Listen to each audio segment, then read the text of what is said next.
Saludos a todos y bienvenidos a este apasionante viaje a través de la historia del cristianismo. Es un verdadero honor iniciar este recorrido en el que exploraremos los momentos cruciales, las figuras destacadas y las transformaciones que han marcado esta fe a lo largo de los siglos.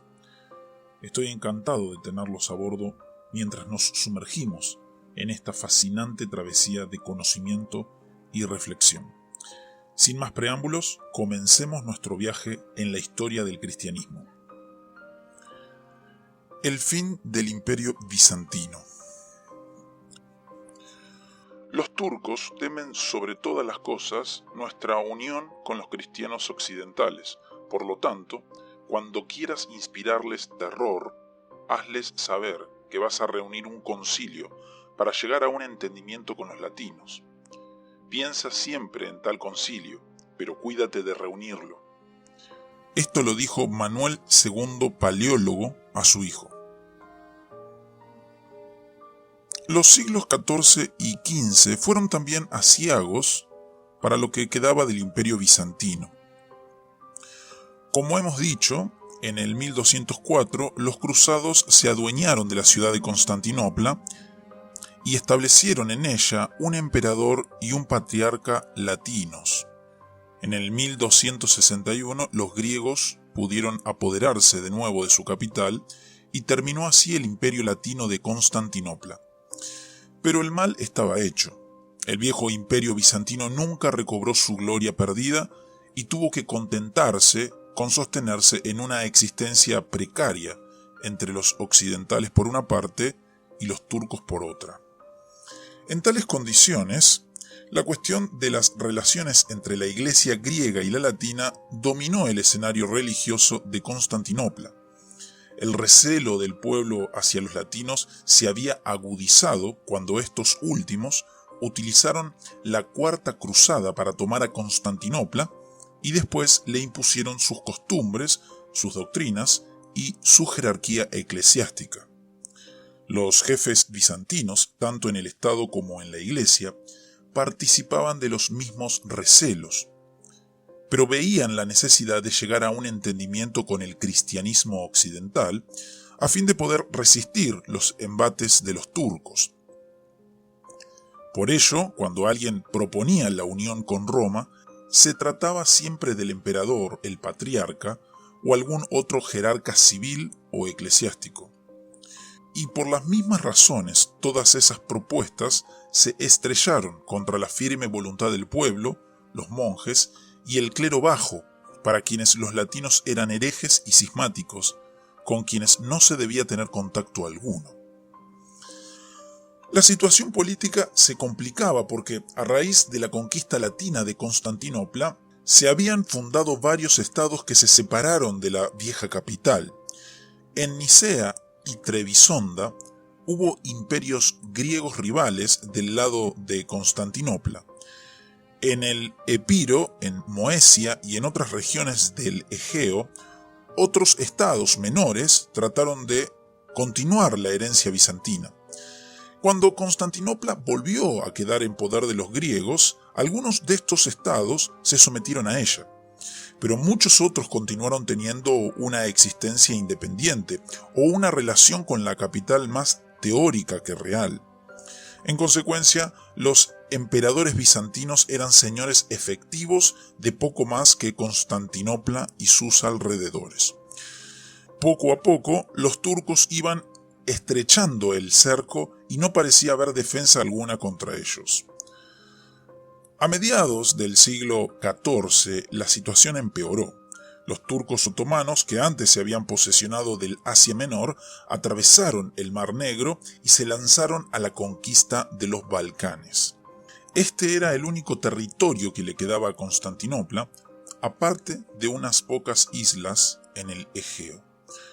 Pronto los genoveses aprovecharon esa coyuntura y se apoderaron de las principales de esas islas, al tiempo que los turcos conquistaban toda la península balcánica, excepto el Epiro y el Peloponeso. El primero de estos dos territorios siguió un curso independiente hasta que fue conquistado primero por los albaneses y después en el siglo XV por los turcos. El segundo fue tomado por los turcos en 1460, 7 años después de la caída de Constantinopla. Privada de casi todos sus territorios y dividida por cuestiones de la sucesión al trono, Constantinopla solo pudo subsistir como estado vasallo de los turcos, a quienes se vio obligada a pagar tributo. Y aún esa situación era en extremo precaria, pues tan pronto como los turcos se vieran libres de sus conflictos con los húngaros y los albaneses, era de esperarse que se volvieran contra Constantinopla. Colocada en el centro mismo de los territorios otomanos, como un puente entre Asia y Europa, la vieja capital de Constantino era un quiste dentro de las posesiones del sultán Bayaceto. Al comenzar el siglo XV parecía que los turcos tomarían a Constantinopla de un momento a otro. Entonces sucedió lo imprevisto. Por varias décadas, los emperadores bizantinos habían estado rogándole al occidente cristiano que acudiera en su defensa. Sus ruegos no consiguieron respuesta efectiva alguna, pero en el oriente, entre paganos, se levantó el conquistador que, sin quererlo, prolongaría la vida de Bizancio por medio siglo, Tamerlán, el temible mongol que se propuso reconstruir el imperio de Gengis Khan, derrotó a los turcos en la batalla de Angora, en Asia Menor, a mediados de 1402. Este detuvo el avance de los turcos, y aunque Tamerlán pronto abandonó el Asia Menor, los turcos se vieron entonces divididos por una guerra civil entre los hijos de Bayaceto. Cuando por fin el sultán Mahoma I resultó vencedor, tuvo que dedicar sus esfuerzos a consolidar su poder e imponer el orden en sus territorios. Su hijo Murad II sitió a Constantinopla en 1422, pero un nuevo ataque mongol y la rebelión de uno de sus hermanos le obligaron a levantar el cerco.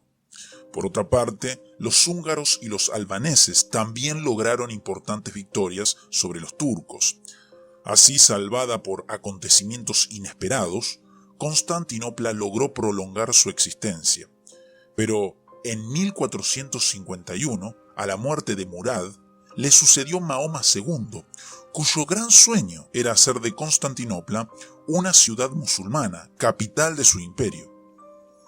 En el entretanto, los emperadores de Bizancio no tenían otro recurso que acudir al occidente latino, con la esperanza de que esta vez su clamor fuera escuchado. Fue entonces que tuvo lugar la reconciliación entre ambas ramas de la cristiandad en el concilio de Ferrara-Florencia, en julio de 1439.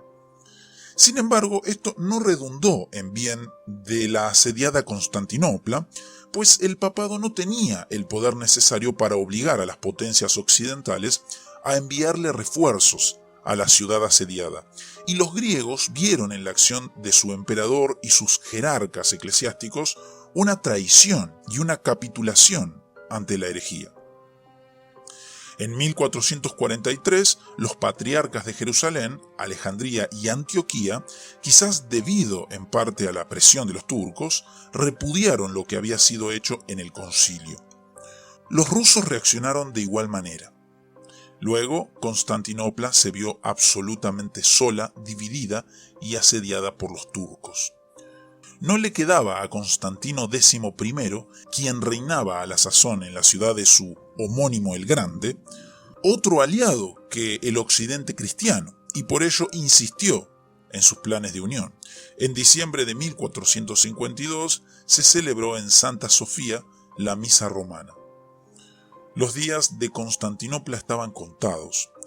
El 7 de abril de 1453, Mahoma II sitió la ciudad.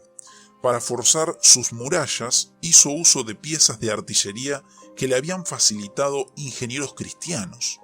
Los sitiados se defendieron valientemente, pero su situación era desesperada, pues las murallas no resistían el embate de la artillería turca. El 28 de mayo hubo un culto solemne en la Catedral de Santa Sofía. El 29 fue el último asalto por parte de los turcos. El emperador Constantino XI, paleólogo, murió defendiendo la ciudad. Los turcos irrumpieron a través de la muralla y por 3 días y 3 noches, según se lo había prometido el sultán, la vieja capital fue saqueada. Después Mahoma tomó posesión formal de ella y Constantinopla comenzó su transformación para venir a ser Istambul, capital del Imperio Otomano. En la Catedral de Santa Sofía, donde siglos antes predicó Juan Crisóstomo, resonó ahora el nombre de Mahoma. El gran sueño de Constantino de fundar una nueva Roma cristiana había terminado. Gracias por acompañarnos en este recorrido por la historia del cristianismo. Espero que hayan disfrutado aprendiendo sobre los diversos aspectos de esta fe. Recuerden que la historia continúa y siempre hay más por descubrir y explorar. Hasta pronto.